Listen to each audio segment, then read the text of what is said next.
Finally tiger Shroff की नई film Ganpat बिना किसी बजट स्टेटस में रिलीज हुई। फिल्म देखने के बाद आपको समझ आता है कि इस फिल्म को लेकर जनता एक्साइटेड क्यों नहीं थी, क्योंकि इस फिल्म में ऐसा कुछ नहीं है जिसके लिए उत्साहित हुआ जाए। गणपत की सबसे डरावनी बात फिल्म खत्म होने के बाद और क्रेडिट रोल से ठीक पहले घटती है, जब आपको बताया जाता है कि इसका पार्ट 2 भी बनेगा कि नहीं। ये फिल्म की परफॉर्मेंस पर निर्भर करेगा। इससे पहले भी कुछ फिल्मों का फ्रेंचाइज में विकसित करने से मकसद से बनाया गया था, मसलन विक्की कौशल की भूत द हॉन्टेड शिप। खैर, हम गणपत की बात कर रहे थे। ये फ्यूचरिस्टिक और पोस्ट एपोकैलिप्टिक फिल्म है, यानी हमारे समय से आगे सन 2060 में कयामत के बाद जो दुनिया बची वहाँ ये फिल्म घटती है। यहाँ अमीर लोगों ने अपनी सारी संपत्ति मिलाकर सिल्वर सिटी नाम का शहर बना लिया है। बाकी लोगों को संसाधनों के अभाव में आपस में लड़ने मरने के लिए छोड़ दिया गया। अलग करती है।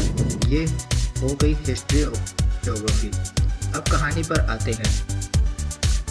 गरीबों के शहर में तलपति नाम का एक बूढ़ा आदमी रहता है। वो देख रहा है कि उनके इलाके में लोग फ्रस्ट्रेट हो गए हैं, छोटी छोटी चीज़ों के लिए आपस में लड़ने और मरने मारने के लिए उतर आते हैं। इसलिए वो अपने शहर में एक बॉक्सिंग रिंग बनाता है। लोगों को बोलता है कि उस रिंग में लड़िए, हो जाएगी। सिटी के अमीरों से लड़ने के लिए योद्धा भी तैयार हो जाएंगे। इस बात की खबर सिल्वर सिटी के हेड टेलिनी को लग जाती है। वो अपने राइट हैंड जॉन के गरीबों की बस्ती में भेजता है। जॉन आता है, बॉक्सिंग रिंग तोड़ देगा। सच हुई। वो अपनी बस्ती के लोगों को बताते हैं कि एक योद्धा आएगा जो अपने लोगों के लिए सिल्वर सिटी से लड़ना और जीतेगा। उसका नाम है गणपत। उसके बाद से बस्ती वाले खुद अपनी स्थिति सुधारने के बजाय गणपत का इंतजार करने लगते हैं। अब ये गणपत कौन है, कहाँ से आएगा, सिल्वर सिटी और तलीनी से कैसे लड़ेगा, ये सब जानने के लिए आपको फिल्म देखनी पड़ेगी। मगर उससे भी ज़रूरी सवाल ये है कि इन सवालों के जवाब इतने दिलचस्प हैं जिन्हें जानने के लिए आपको एक दिन एक ऐसा योद्धा पैदा होगा वो हम आज जो अमर होगा।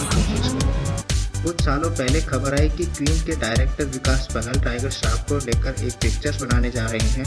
उम्मीद सी जग गई। लगा चलो अब टाइगर श्रॉफ नॉनसेंस एक्शन इतर कुछ करेंगे, पब्लिक की उनकी दूसरी साइड देखने को मिलेगी। फिर हमने गणपत देखी, जिसके बाद हमारी सारी गलतफहमी जाती रही। फिल्म बनाने का नॉर्मल तरीका यह है कि ये एक कहानी होती है, उसके मैं आखिरी वार्निंग हूँ, दे भी सकती हूँ, ले भी सकती हूँ।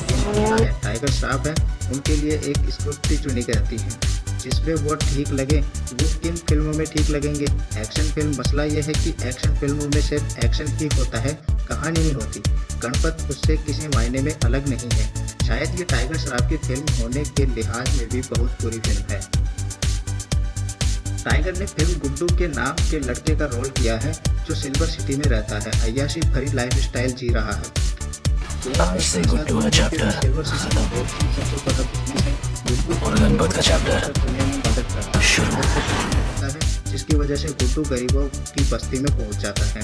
यहाँ उसे जस्सी का नाम एक लड़की मिलती है। इसके साथ वो नाचता गाता और एक गाने के दरमियान प्रेम में पड़ जाता। इसके बाद गुड्डू क्या करता है, जस्सी क्या करती है, एक्शन पिक्चर आगे क्या होता है, बिना मतलब का अंतहीन एक्शन। ऐसा लगता है कि आप फिल्म नहीं टाइगर श्रॉफ का ट्रेनिंग वीडियो देख रहे हैं। भाई, हमने पिछली फिल्मों में जान लिया कि टाइगर श्रॉफ आला एक्शन करते हैं, बहुत एजाइल बॉडी है उनकी। अब हमारी उत्सुकता ये जानने है कि वो एक्शन के अलावा और क्या कर सकते हैं, मसलन एक्टिंग। कई दफ़े होता है कि आपको फिल्म की कहानी नहीं जम रही, मगर विजुअल आपको बांधे रखते हैं।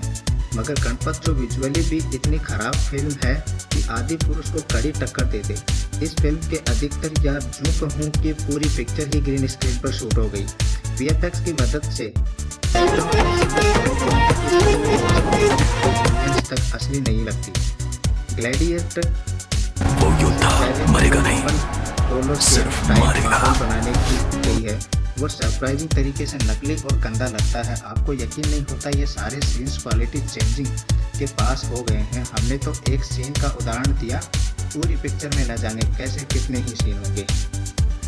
गणपत में एक सीन है जहां गुड्डू अपने गुरु शिवा को चाय बनाकर पिलाता है। शिवा उस पर अटैक करता है। गुड्डू उससे हंसते हुए चाय बनाता है। इस सीन की मदद से ये बताया जाता है कि एक्शन का कुछ मतलब ही हो सकता है, हर बार उसका बेमतलब होना कंपलसरी नहीं है। गणपत चाहती है कि उसे सोशल मीडिया की तरह देखा जाए, जो क्लास डिफरेंस की बात करती है। अमीर बुरे होते हैं, गरीब अच्छे, मगर एक्शन टाइगर श्रॉफ के चक्कर में ये पूरा मामला ही कहीं पीछे छूट जाता है। मुझे इस फिल्म से ज़्यादा शिकायतें टाइगर श्रॉफ से है। दुनिया का चाहे कोई भी टक्कर हो, वो कहानी और फिल्म से बड़ा नहीं हो सकता। टाइगर को ये चीज़ें जितनी जल्दी समझ आ जाए, वो उतनी जल्दी वापस कर पाएंगे।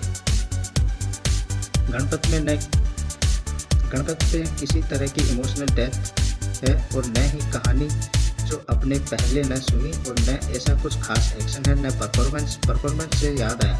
कृति सैनन ने फिल्म में जस्सी का नाम लड़की का रोल किया है।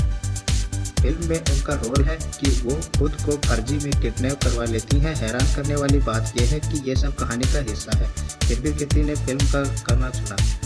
उनके ही हिस्से के कुछ सीन आते हैं जिसे देखकर आपको लगता है चलो कोई तो इस फिल्म के एक्टिंग करने आया। अमिताभ बच्चन ने गणपति का रोल किया है। ये कैमियो अपीयरेंस है जो फिल्म में कुछ खास नहीं जोड़ पाते। गणपत को मासी एंटरटेनमेंट है प्रचारित किया जा रहा था। देखने के बाद समझ आया कि गणपत मास नहीं, मैस सिनेमा है। एंटरटेनमेंट जोनर इस तरह फिल्में न एंटरटेन कर पाती है, न उनका खर्चालक